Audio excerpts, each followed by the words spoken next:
Jornal 100 está recebendo hoje aqui no estúdio da Musical. Eu acho que ele foi o maior formador de artistas de Campo Mourão. Não só artista, como também formou cidadãos e cidadãs, né? Estou tendo a grata satisfação de receber professor Carlos Soares, que, mesmo aposentado, continua trabalhando aí, ensinando o teatro, ensinando a vida do teatro para muitos artistas. E veio aqui para conversar conosco, até porque me chamou a atenção de uma peça que será apresentada nesta quinta-feira, né? Chamada aí o Contestado. E eu gostaria que o senhor explicasse mais sobre isso. Antes, porém, bom dia. O senhor se considera realmente o maior formador de artistas aqui de Campo Mourão e da nossa região?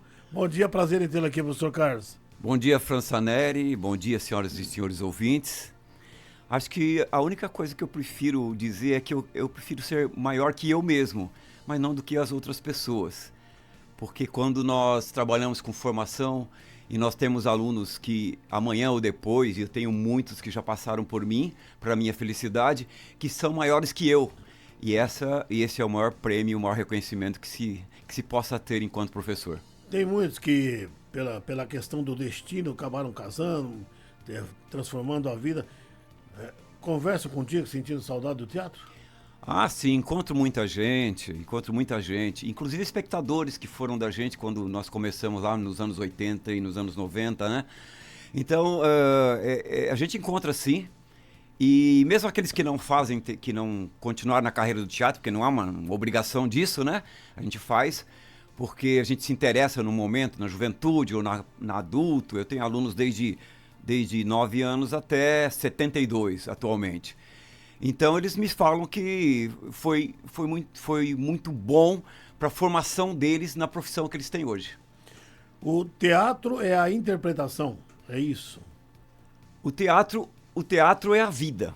Então o teatro é uma reflexão sobre a vida. O teatro é algo que transcende até a compreensão da gente, que nos faz entender a grandiosidade que tem na nossa insignificância diante desse planeta. E, acima de tudo, cultura, né? Porque uma peça de teatro, ela não é escrita por qualquer bobagem, né? É uma leitura aberta, né? É uma leitura aberta e escrita em cima de pesquisas, né? Ah, sim. Os dramaturgos, quem escreve para teatro, são pessoas que se dedicam muito. Assim como o romancista, o poeta, o historiador e assim por diante. Professor Carlos, me chamou muita atenção aí sobre essa peça que será apresentada nesta quinta-feira, do Contestado. O Contestado, lembra-se da Guerra do Contestado, Paraná e Santa Catarina, salvo engano, ocorrido lá pelo ano de 1912, por aí, né? Acertou. É isso, mais ou menos. Isso, né? Foi quando começou. Bom, a Guerra do Contestado, que é o tema principal da peça, a Guerra do Contestado foi um conflito considerado entre historiadores e pesquisadores a insurreição mais sangrenta do século XX, que durou 4 anos, 1912 e 1916, né? entre os estados de Paraná e Santa Catarina. A palavra contestado surge ainda no século XVIII, quando nem existia o Paraná, né? Que era um perrengue que tinha entre São Paulo e Santa Catarina por um pedaço grande de terra, né? E quando surge o Paraná, esse contestado continuou. E como foi entrado no governo da época, e a palavra assim, então foi contestado que pertencia a um ou ao outro, por isso que tem o nome de contestado.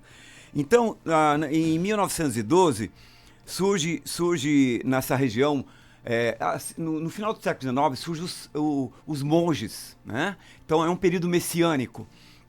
Então surgiu um São João Maria, que passou para fazer pregação, um monge, né?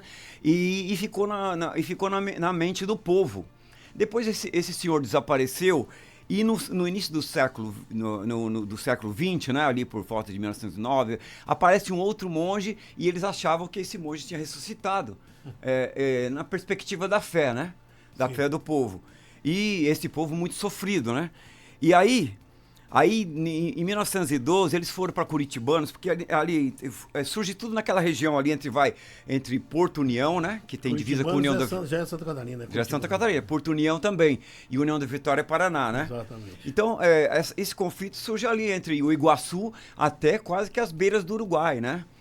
Então, esse conflito, que foi uma mistura de forças políticas, capital poderoso, né? E no meio de tudo, o caboclo, envolvendo em disputa de terras, né? Envolvendo disputa de terras. E o sofrimento foi muito grande, porque nessa região,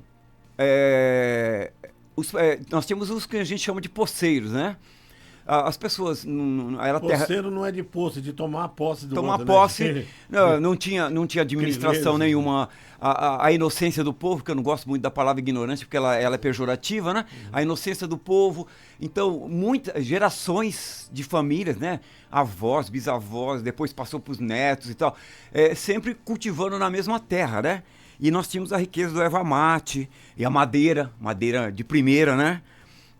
E daí veio a construção da estrada de ferro, onde Percival, que era um americano, um industrial americano, que veio para cá e tinha essa condição de esse trabalho das suas empresas de disputar com os governos dos países para conseguir terras e etc. E ele começou a construir essa estrada de ferro que cortava Santa Catarina, Paraná e até São Paulo, de São Paulo e até o Rio Grande do Sul.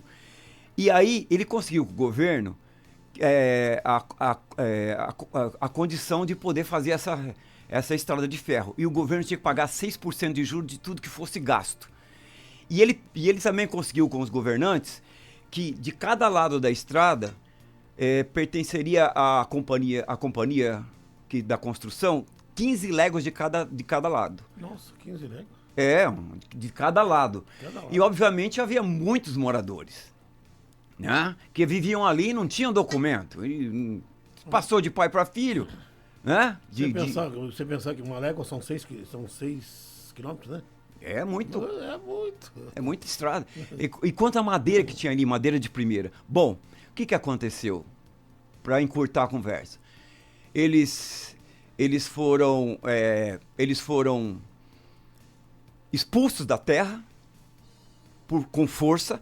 E aí, os coronéis da época tinham os vaquianos, que a gente chama de jagunço, ou atualmente chamamos de milícia, né? Que eram pessoas da maldade mesmo, e que eles espancavam, eles matavam, eles estupravam. E eles chegavam nas terras e falavam: vocês têm documento? Documento? Não sei o que é isso. Não temos isso, não. Então vocês têm para semana para ir embora. Se nós chegarmos aqui, se vier aqui, vocês vão meter fogo em tudo. E foi o que aconteceu. Então, os registros que eu encontrei, não tem um número exato, porque não foi como nos sertões, que o Euclides da Cunha documentou tudo, né? Então, entre 10 a 20 mil pessoas morreram e ficaram feridos desse combate. Teve cidade que ficou só o padre e o prefeito, para se ter uma ideia. Então, é disso que trata a peça. E tudo isso... Quem compôs essa peça aí? Ah, sim, essa é a parte mais importante. O nome desse cidadão é Romário José Burelli. E ele é de Porto União. Então, pela biografia do Romário José Burelli, que já esteve com a gente 2 vezes aqui, porque faz 12 anos que eu estou tentando montar essa peça. Essa é a 3ª vez, agora eu acertei. Porque é muito difícil, eu tive que estudar muito para poder chegar realmente. Muita gente me ajudou. Mas falando do Romário José Burelli, que foi um dos que mais me ajudaram, o próprio autor da peça, hoje ele mora em Curitiba, tem quase 80 anos. Ele aos 16 anos, ele já fazia anotações de como que o povo falava, de como eram as histórias, como é que era o vocabulário do povo. Inclusive o livro dele é de uma riqueza enorme. E ele foi para São Paulo e fez história na USP, se formou em historiador. E olha, assim, sintetizando, ele trabalhou com Augusto Boal no Teatro Arena, trabalhou com Chico Buarque, trabalhou com Paulo Altran, ele foi músico Morte e Vida Severina, entre outras coisas.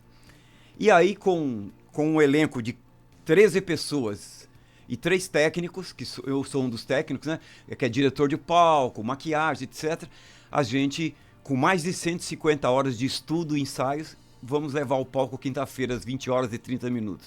E onde vai ser? Na casa No Teatro Municipal de Campo Mourão. No Teatro Municipal. É um musical, é bom colocar isso. Há muita música regionalista, muita música. Então todo o texto é amarrado com música. A história, boa parte da história é contada através da música. Só para encerrar, professor Carlos, um dos atores está aqui na Musical FM. Sim, que faz o papel de coronel, que é o Max. Ah, é?